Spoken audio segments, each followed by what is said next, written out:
자, 오늘 저의 설교의 제목은 파국에서 회복으로입니다. 다 같이 따라해 보시겠까요? 파국에서 회복으로. 시작. 파국에서 회복으로. 자, 파국의 사전적 의미가 무엇이냐면요, 이 파자는 깨트릴 파자 혹은 무너질 파자에 판국을 씁니다. 그래서 일이나 사태가 잘못되어 결단이 난 상태를 말합니다. 이 단어가 문학에서는 파국이라고 하면 카타스트로피라는 말을 쓰는데요, 희곡에서 보통 비극적 결말을 이루는 말이라고 합니다. 우리는 종종 인생을 살아가면서 이러한 파국을 겪을 때가 있지요.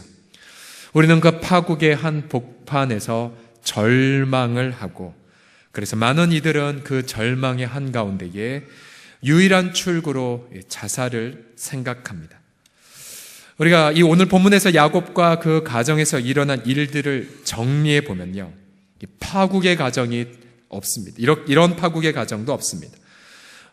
그의 사랑하는 딸이 강간을 당했고, 또 그것을 복수하게 할 거짓말을 그 오빠들이 둘렀고, 또한 교묘한 책략을 저질렀고, 또 더 나아가 살인, 그리고 이 도시 식구들을 학살을 해버렸고요, 약속의 자녀들이. 그리고 약탈을 했고, 또 아무 죄 없는 그 세겜 도시의 유아들과 여자들을 납치해버렸습니다.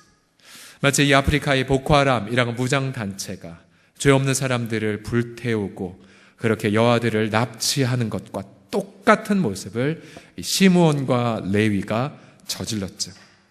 그래서 야곱은 34장 30절에서 이제 주변 성읍들에게 보복을 받을 걸 두려워한 나머지 그들이 모여 나를 치고 나를 죽이리니 그러면 나와 내 집이 멸망하리라 라고 떨었습니다. 그러나 이 가장의 이 두려워하는 것 현장에 31절에 이 형제들, 이 아들들은 이 세겜이 우리 누이를 창녀같이 대우함이 옳으니까 라고 대들었습니다. 이 가정은 파국의 위기 속에서 하나 되기는커녕 분열되어 있는 상황입니다. 그런데 이 하나님께서는 이 파국 가운데 있는 가정을 회복시켜 나갑니다. 야곱은 이제 주변 사람들이 복수하러 올 테니까 나는 망했다라고 말했지만, 하나님께서는 그 이웃들에게 두려움을 주셔서 아무도 야곱을 추격하지 못하도록 막으셨습니다. 더 나아가 하나님은 야곱에게 다시 나타나셔서 그를 변함없이 축복하여 주셨습니다. 저는 오늘 본문을 묵상하면서 깊은 감격 속에 젖어들었습니다. 왜냐하면 저와 여러분도 야곱처럼 파국을 겪었다 할지라도 하나님이 야곱을 회복시키셨듯이 우리도 하나님은 우리를 파국에서 회복시켜 주실 분이기 때문입니다. 바로 어제나 오늘이나 영원토록 동일하신 예수 그리스도께서 오늘 밤 혹시나 우리의 가정과 일터에서 정말 이건 말도 안 되는 파국을 겪고 있다라고 여기는 가정이라 할지라도 우리 예수님이 동일하게 야곱이 경험했던 그 회복을 우리도 경험케 하게 하실 줄을 믿습니다.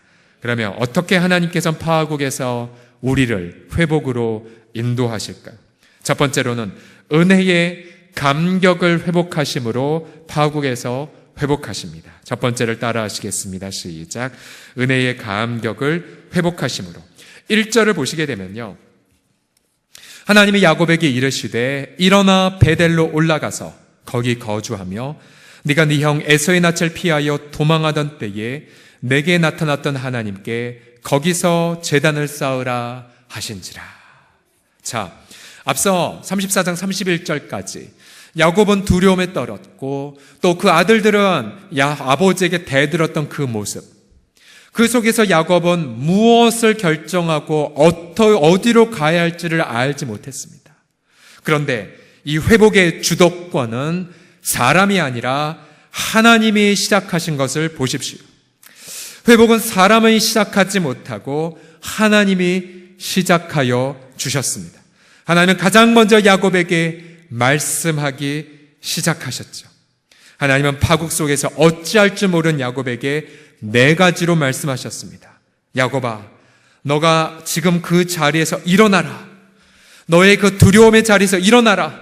네가 뭘 해야 될지 모르는 갈팡질팡하는 상황 속에서 일어나서 베델로 올라가라. 지금 이곳의 세겜에서 베델까지는 약 30km, 그리고 약 해발 고도 300m 위로 올라가거든요. 베델로 올라가라. 그리고 거기에 거해라. 그리고 제단, 즉 예배를 드리라 라고 말씀하셨습니다. 자, 야곱은 파국의 현장에서 무엇을 하고 어디로 가야 할지 전혀 알지 못했지만, 그러나 하나님은 야곱에게 그 자리에서 일어나 베델로 가라고 그가 해야 할 일, 그가 가야 할 방향을 지시하십니다. 야곱에게 있어서 베델은 어떠한 장소입니까? 한마디로 베델은 야곱에게 있어서 은혜의 감격이 서린 곳입니다. 20년 전 야곱의 형 에서의 낯을 피해 도망갈 때, 그때 야곱은 형 에서의 장자권을 교묘히 뺏었고 아버지를 속인 채 그저 도망갔었죠. 형은 그 야곱을 죽이려고 했었고요. 야곱이 베델에서 노숙했을 때에 그가 노숙했었던 유일한 이유 하나는 이거죠. 자기의 죄 때문에. 그는 날 때부터 형의 발 뒤꿈치를 잡고 태어났고, 그래서 본성에 있어서는 죄인, 그리고 무수하게 많은 자범죄를 저지른 허물 많은 인간이었습니다. 근데 그렇게 자신의 죄와 허물로 인하여 아무것도 없는 혈련단신이 있었을 그때에 하나님 베델에서 그에게 역시 먼저 나타나셨지요. 창세기 28장 14절을 다시 한번 읽어보겠습니다. 시작. 내 자손이 땅에 티끌같이 되어 네가 서쪽과 동쪽과 북쪽으로 남쪽으로 퍼져나갈지며 땅의 모든 족속이 너와 내 자손으로 말미암아 뭐를 받는다고요? 복을 받는다. 복을 받는다. 야곱은 그 자리에서 자신의 모든 허물과 죄를 덮으시는 은혜의 하나님을 대면했습니다. 그리고 그때 자신이 가장 두려워하는 과제를 해결하신 하나님을 경험했지요. 하나님은 지난 20년 동안 그분의 약속대로 야곱과 동행하셨고, 그리고 야곱을 지켜주셨으며 야곱의 11아들과 큰 재산을 선물로 주셨습니다. 야곱에게 있어서 베델은 바로 은혜의 감격이 있는 장소입니다. 하나님은 파국의 현장에 있던 야곱에게 은혜의 감격이 있는 곳으로 돌아가라고 말씀하셨습니다. 바로 첫사랑의 장소, 구원받은 은혜의 감격이 서려 있는 곳, 바로 그곳을 향하여 가라고 말씀하셨죠. 그래서 우리가 파국의 현장에서 해야 될 것, 아무것도 할 게 없다 할지라도, 내가 재정 문제나 건강의 문제나 진로의 문제, 아무것도 할 수 있는 것이 없다 할지라도 우리가 그곳에서 할 수 있는 것 하나가 있습니다. 우리는 그 자리에서 일어나 하나님의 임재 앞에서 무릎은 꿇을 수가 있습니다. 그렇죠? 우리는 그 자리에서 무릎을 꿇고 나의 죄와 허물을 덮으신 예수님, 그리고 내게 부활하신 예수님의 소망을 안겨다 주신 그 마음을 회복함으로 우리는 파국의 현장에서 회복의 단계로 나아갈 수가 있습니다. 저와 여러분에게는 저마다 베델의 장소가 있죠. 베델의 장소, 은혜의 감격이 서려 있는 곳. 제게 있어서 베델의 장소가 있다면 언제나 그 장소에는 표식 하나가 있습니다. 그것은 눈물이죠. 어떤 눈물이냐면 다윗처럼 하나님, 제가 무엇이 관대 이렇게 은혜를 부어주셨습니까? 라고 고백하며 눈물 흘리는 곳, 그곳이 제게는 베델입니다.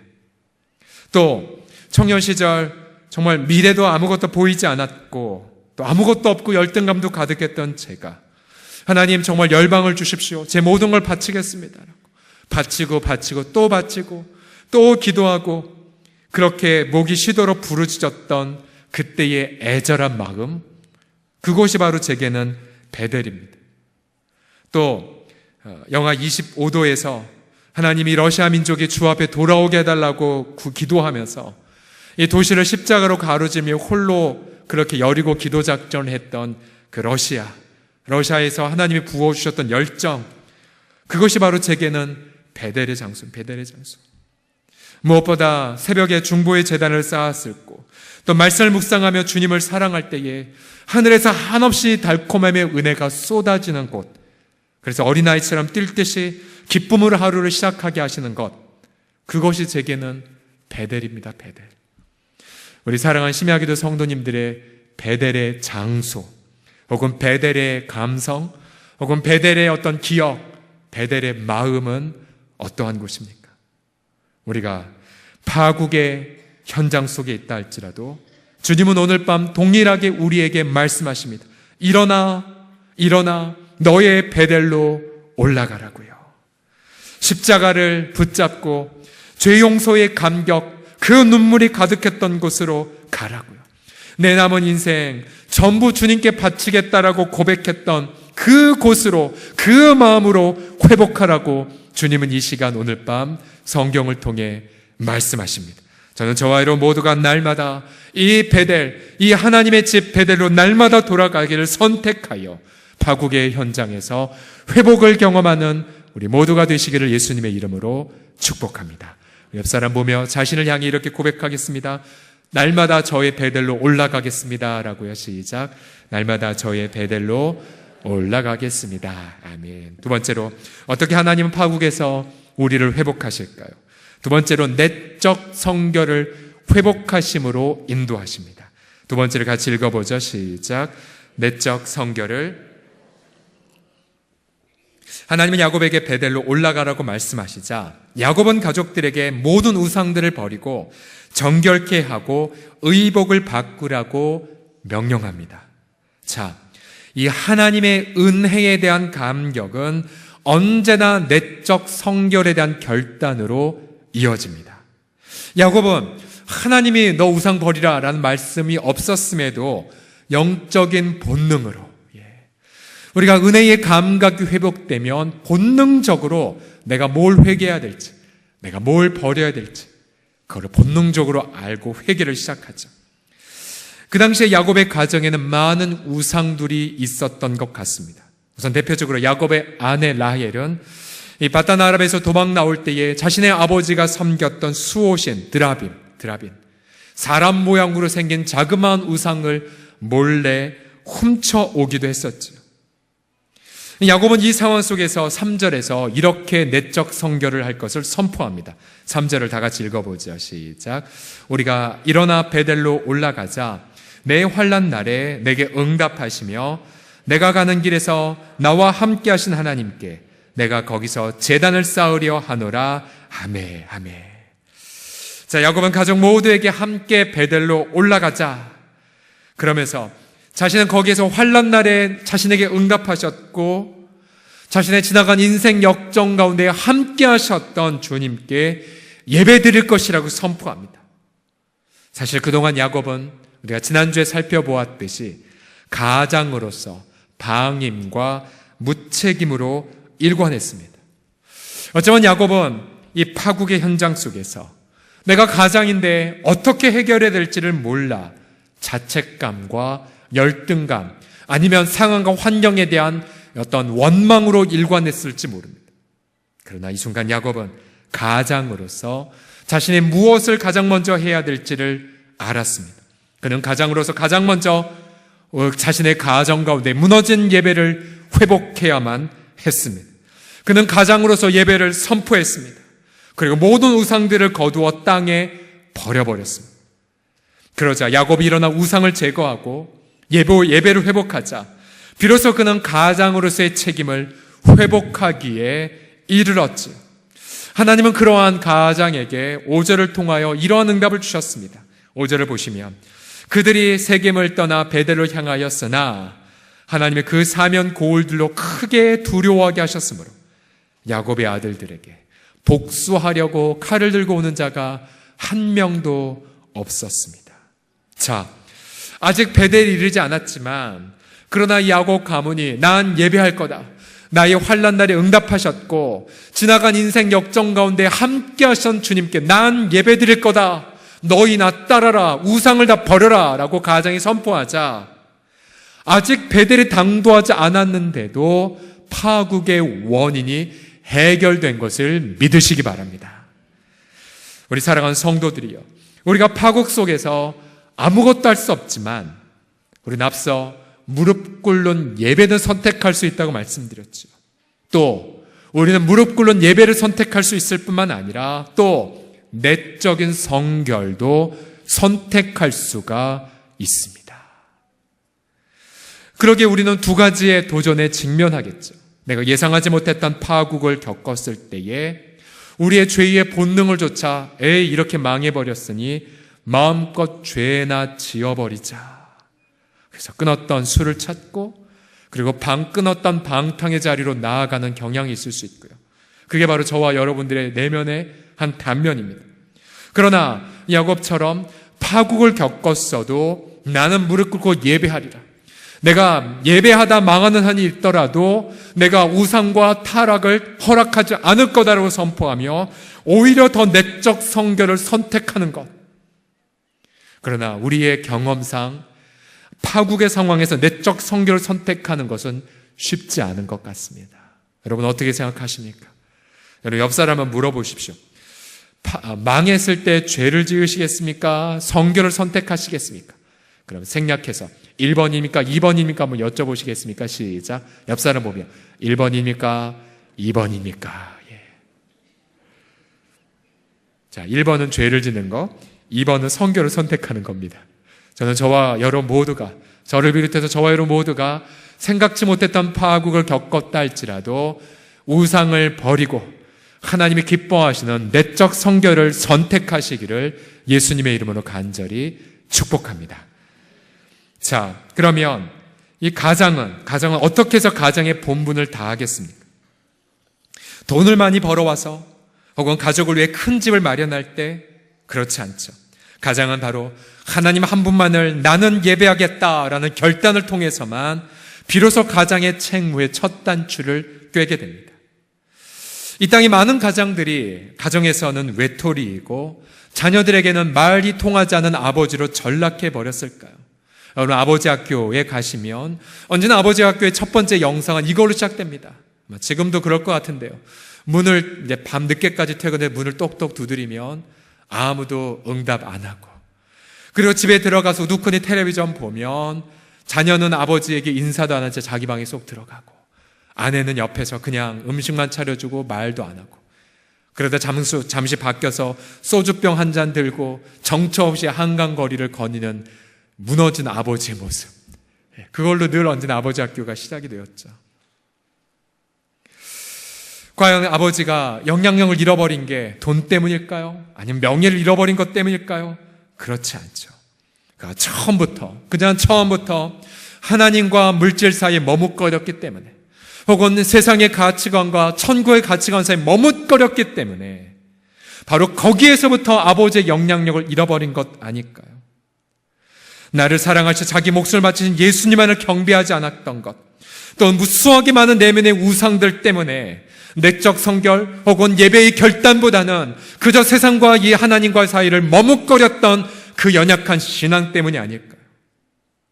만약 가정 안에서 이런 예배에 대한 결단을 분명하지 않게 될 경우 바로 제사장적인 삶을 살 수 없음을 고백할 수 있습니다. 그래서 가장은 언제든지 가정 안에서 이것을 선포할 수 있습니다. 바로 예배 소집권. 때로는 너무 분위기가 안 잡힐 때이라도 아버지는 텔레비전 딱 끄고 성경책 큰 거 방에 이렇게 놓으면 안 되고 이렇게 경건하게 딱 크게 놓고 예배드리자, 그렇게 소집할 수 있는 권한이 있어요. 왜요? 가장은 제사장이기 때문에요. 바로 거기에서부터 예배를 드리겠다는 무릎 꿇음, 그리고 우리는 세상 우상, 망해도 세상 우상 섬기지 않겠다는 그 결단, 그때 비로소 아버지가 건강한 아버지로 세워지게 될 줄을 믿습니다. 저는 우리 가운데 있는 모든, 저를 비롯한 모든 남성들, 우리 모든 이 땅에 있는 모든 가장들이 정말로 예배와 내적 성결을 선택함으로 비로소 진정한 가정의 제사장으로 세워지기를 예수님의 이름으로 간절히 축복합니다. 마지막으로 어떻게 하나님 파국에서 우리를 회복으로 인도하시냐면요, 부르심과 은사를 회복하심으로 회복합니다. 부르심과 은사를 회복하심으로. 앞서 세겜에서 베델까지는 약 30km 직선 거리라고 말씀드렸습니다. 야곱은 베델에서 예배를 드리려는 도중에 문제가 해결된 것도 경험했습니다. 이제 야곱이 베델에서 예배를 드리자 하나님은 야곱에게 다시 나타나셨습니다. 하나님이 다시 나타나시면서 10절에서 이런 말씀을 들려주셨어요. 하나님이 그에게 이르시되 내 이름이 야곱이지? 야곱의 본래의 뜻은 움켜진 자. 그래서 사기꾼, 책략가, 약탈가란 뜻이 아닙니까? 너의 본성, 너가 저질렀던 무수한 자범죄 난 알고 있어. 그러나 나는 말이야 내 이름을 다시는 죄인으로 부르지 않을 거야. 이스라엘, 하나님과 겨루어 이긴 자, 하나님의 이름이 있는 이름. 그래서 사기꾼의 이름이 바뀌어지고는 그의 자신의 이름에 하나님의 은혜가 서려 있는 이름으로 바뀌어져 버렸습니다. 이미 야곱은 브니엘에서 자신의 이름을 바꾸겠다는 약속을 받았지만, 그러나 보세요. 야곱과 야곱의 아들들이 완전히 사람들에게 민폐만 끼치고 테러의 주범이 되었을 때 아마 야곱은 난 더 이상 이스라엘이 될 수 없어. 나는 그저 내 이름처럼밖에 살 수 없을 거라 말하고 고개 숙였을런지 모릅니다. 왜냐하면 야곱과 그의 자녀들은 복의 근원이 아니라 세상 사람들보다 더 악한 모습으로 있었기 때문입니다. 우리로 말하면 마치 한국교회가 신뢰도를 다 잃어버려서 안 믿는 분들이 우리는 너희 신뢰할 수 없다, 우리는 목사들 신뢰할 수 없다라고, 너희가 우리보다 나은 게 무엇이니라고 말하는 것과 마찬가지였죠. 야곱은 속으로 나는 더 이상 하나님 백성으로 살아갈 수 없을 거라고 허탈했을런지 모릅니다. 그러나 우리 사랑하는 성도들이요, 오늘 우리가 이 밤에 정말 마지막으로 붙잡을 하나님의 아름다운 이름이 있습니다. 그것은 바로 하나님의 은사와 부르심에는 후회가 없다는 말씀. 어디 있는 말씀인지 아세요? 로마서 11장 29절이에요. 같이 다시 읽어봅시다. 시작. 하나님의 은사와 부르심에는 후회하심이 없느니라. 아멘. 한 번 더 읽어보겠습니다. 시작. 하나님의 은사와 부르심에는 후회하심이 없느니라. 아멘. 이 말씀 때문에 우리가 오늘도 주 앞에 기도하러 갈 수 있고요, 또 이 말씀 때문에 저도 목사직을 계속할 수 있고, 이 말씀 때문에 저와 여러분이 세상에서 때로 무수하기만 한 민폐를 저질러도 성도란 이름, 아버지와 아들과 성령의 이름으로 세례를 받은 자로 이 땅 가운데에 살아갈 수가 있습니다. 야곱이 이 음성을 듣고 얼마나 감격했을까요? 얼마나 많이 울었을까요? 아, 이게 내 하나님의 은혜인가? 내가 이렇게 많이 부족한 아비여도, 우리 아들을 완전히 세상에 민폐가 되었어도 내가 다시 이스라엘을 부름받는다니. 하나님의 은혜, 결코 패하여지지 않는 은혜. 그래서 그 은혜는 우리를 버리지 아니하시고 우리를 빚으시고 연단하셔서 마침내 열방을 축복하는 복의 근원으로 빚어가신 하나님의 은혜. 우리 사랑하는 심야기도의 성도들이요, 오늘도 우리가 이 자리에 모인 것은 하나님의 은사와 부르심에는 결코 후회함이 없다라는 말씀 때문임을 믿습니다. 하나님이 야곱에게 자신의 이름을 다시 계시하시지요. 11절 12절 보시면은 하나님이 그에게 이르시되 나는 전능한 하나님이라.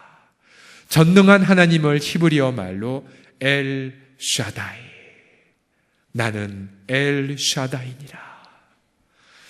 야곱이 경험한 하나님의 전능은 무엇입니까? 1차적으로는 파국에서 회복으로 바꾸어 가신 하나님이지만, 야곱이 경험한 엘샤다이 하나님은 자기처럼 정말로 날 때부터 죄인인 자가 은혜를 받고 열방의 복의 근원으로 세워가는 것을 보는 것. 야곱이 경험한 하나님의 능력은 바로 결코 변할 수 없는 우리 죄인들을 회복하여 변화시켜 복의 근원으로 삼는 것, 그것이 바로 하나님의 전능한 능력임을 믿습니다. 성경은 증거하지요. 바로 예수 그리스도의 바로 그 십자가가 바로 하나님의 모든 믿는 자에게 구원을 주시는 하나님의 능력이 된다라고요. 그래서 우리는 때로는 일터에서 혹은 여러 병원에서 하나님 능력을 주십시오. 왜 그거밖에 안 됩니까? 라고 낭망할 때에 우리 하나님 우리 가운데 그리스도의 십자가 안에서 말씀하신 나의 능력이 무엇인 줄 아느냐? 그것은 바로 야곱을 이스라엘로 변화시키는 것, 바로 너를 복의 근원으로 변화시키는 것이 나의 전능한 능력이니라고 말씀하십니다. 우리는 그 순간 파국의 현장 속에서 진정으로 내 영혼을 변혁시켜가는, 우리의 영혼을 정금보다 더 찬란하게 빛나는 인격으로 빚어가시는 은혜를 바라보며 우리 동일하게 고백하죠. 하나님은 엘 샤다이의 하나님이십니다라고요. 다시 한번 창세기 35장 11절과 12절을 보시면 하나님이 그에게 이르시되 나는 전능한 하나님이라 생육하며 번성하라. 한 백성과 백성들의 총회가 내게서 나오고 왕들이 내 허리에서 나오리라. 그러니까 네가 열방의 아비가 될 것이라고 말씀하시면서 내가 네 조상 아브라함과 이삭 무수하게 많은 실수와 자범죄에도 불구하고 그들에게 은혜를 베풀어서 그를 마침내 열방의 복의 근원을 삼았던 것처럼 내가 너에게도 그런 은혜를 내려줄 것이고 너와 내 후손들, 그 가운데는 시몬과 레위같이 이 테러범들까지 포함하여 내가 너에게 바로 이 땅을 주겠노라고 말씀하십니다. 훗날 이 시몬과 레위는 자신을 범했던 저질렀던 자범죄들에 대하여 하나님의 혹독한 연단을 받죠. 그래서 그들이 나중에 가나안 땅에 들어가서 분깃을 받을 때에 시몬과 레위는 모여서 살지 못하고 이스라엘 백성들 속에 흩어져서 살게 만드셨습니다. 시몬은 유다 지파 속에 흩어져 살게 하셨고 레위는 더 떠서 단부터 브엘세베까지 이스라엘 전역에 다 흩어지게 만들게 하셨죠. 그러나 보십시오. 바로 이 레위 지파는 훗날 신의 산 앞에서 우상을 다 숭배하는 백성들 앞에 분연히 일어나 우리는 하나님 한 분만 섬기겠노라고 결단하자 하나님은 레위 자손을 영원한 하나님의 성막을 지키는 제사장 지파로 성별하셨지요. 하나님의 은사와 부르심에는 이처럼 후회함이 없는 것임을 믿습니다.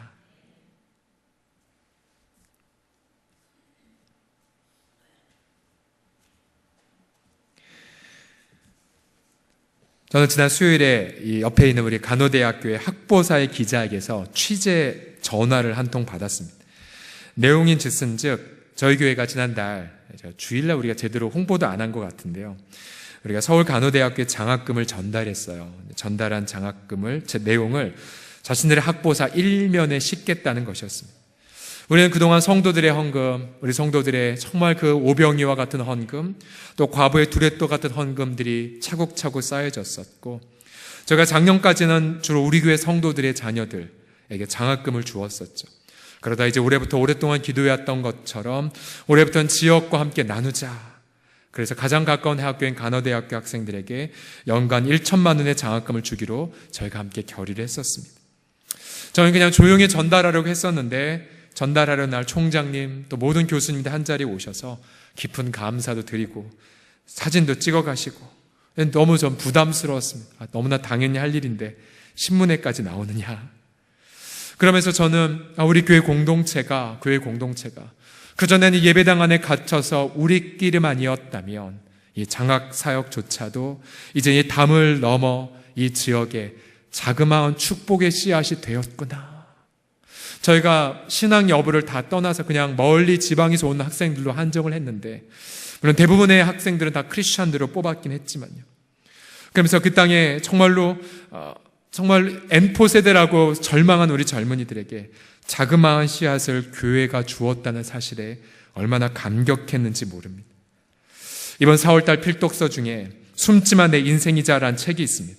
바로 김혜영이라는 국제사회복지사의 인생 스토리입니다. 그녀의 인생은 파국으로 시작되었죠. 그녀가 떼어났을 때 첫 아이가 딸이라는 것에 분개한 아버지는 만취한 상태에서 아기를 던져버렸고, 아기는 척추를 크게 다쳐서 키가 자라지 않아 134cm에서 멈춰버렸습니다. 오른쪽 다리가 왼쪽 다리보다 1인치가 짧아 만성 허리 통증에 시달리는 그녀. 훗날 안타깝게도 고물상을 하는 아버지는 자살하였고 어머니는 정신질환을 앓았습니다. 그녀는 가정을 돌보기에 저 불편한 몸으로 14살 때부터 남의 집 식모살이를 해야 했습니다. 그리고는 기계 편물 기능사 자격증을 따고 죽도록 고생을 했습니다. 그녀를 안타깝게 보던 한 선생님이 그녀를 전도했습니다. 혜영이가 이 세상 살아가려면 예수 그리스도를 친구로 삼아야 할 텐데 혜영이가 교회에 안 나간다고 하니 내가 마음이 너무 아프구나. 그녀는 누군가 자신을 걱정해주는 말을 처음으로 듣고는 그때부터 교회에 출석하기 시작했습니다. 그러나 허리의 통증과 삶의 고단함은 나아지지 않았습니다. 너무나 고통스러워 정말 죽고 싶을 때에 이러한 음성이 그녀에게 들려왔습니다. 얘야, 네가 죽고 싶다고 하는데 네가 죽고 나면 내가 만든 이 아름다운 자연과 밤하늘의 별들이 너와 무슨 상관이 있겠니? 결국 그녀는 자신의 마음을 하나님, 내 마음 주님께 바칠게요. 제 마음, 제 인생을 인도해 달라고. 그러다 어느 날 한 크리스천 잡지를 통하여서 이른바 거창고등학교의 10계명, 아무도 안 가는 곳에 가라, 월급 적은 곳에 가라, 박수 받지 못하는 곳에 가라, 이런 계명들 있지 않습니까? 그 계명에 감동을 받다가 아프리카 최빈국인 보츠와나 직업학교 편물교사 자리가 난 걸 보고는 자기가 할 수 있는 일이다 싶어서 아프리카로 갔고요. 무려 14년 동안이나 그곳 사람들을 섬기는 선교사의 삶을 살았습니다. 현지인들은 그녀를 무척 좋아했고 그녀를 한국에서는 한 번도 들어보지 못했던 말, 너무너무 미인입니다 라는 말을 들었다고 하고요. 때론 너무나 그곳에서 외로워서 하나님 너무 외로워요. 내가 이곳 섬긴들 누가 기억하겠습니까? 그때 주님은 아니, 나는 너를 기억해. 나는 너를 기억해. 라고 그런 감동의 위로를 받은 그녀. 결국 14년 동안 아프리카 보츠와나의 무보수로 자원봉사란 공적이 인정되어 훗날 국민훈장 목련장의 수상자가 되기도 했습니다. 그녀는 나중에 이렇게 고백을 합니다. 하나님을 잃어버리지 않고 하나님이 친구가 되기 위해 내 안에 하나님 무언가를 세팅해 놓으셨다. 바로 나의 작은 키다. 그 이후로 내 키가 이만한 것이라면 진실로 나의 나됨은 하나님의 은혜다. 하나님의 은혜다. 아멘. 그러게 우리 사랑하는 심야기도의 성도들이요, 우리 인생 속에 우리가 아무리 심각한 파국을 겪었다 할지라도 하나님은 우리에게 먼저 말씀하시기 시작하십니다. 그리고 우리가 마땅히 돌아가야 할 나의 베델의 장소, 은혜의 감격, 첫사랑의 감격을 회복해 주시기 시작하십니다. 우상을 내어버리고 내적 성결을 회복하시고 가정 안의 예배가 회복되고 파멸의 두려움이 떠나갈 때에 마침내 우리 마땅히 가야 할 인생의 부르심을 회복하며 저 표대를 향해 힘차게 달려 나아가게 만드십니다. 바로 이 하나님, 파국에서 회복을 인도하신 하나님, 바로 그 하나님이 예수님 안에서 저와 여러분의 하나님이신 것을 믿으시기 바랍니다. 잠언 24장 16절은 말씀하십니다. 대저 의인은 7번 넘어질지라도 다시 일어나리라. 또 시편 9편 13절은 말씀합니다. 여호와여 내게 은혜를 베푸소서 나를 사망의 문에서 일으키시는 주여 나를 미워하는 자에게서 받는 나의 고통을 보소서. 아멘. 오늘 밤 파국에서 우리를 회복하신 주님, 죽음에서 일어나신 부활하신 예수님의 은혜가 저와 여러분의 인생 깊숙한 곳에 임하여 치유와 새로운 소망과 비전 가운데로 오늘 밤 자신을 하나님 앞에 의탁하는 헌신하는 아름다운 베델의 밤이 되기를 예수님의 이름으로 축복합니다.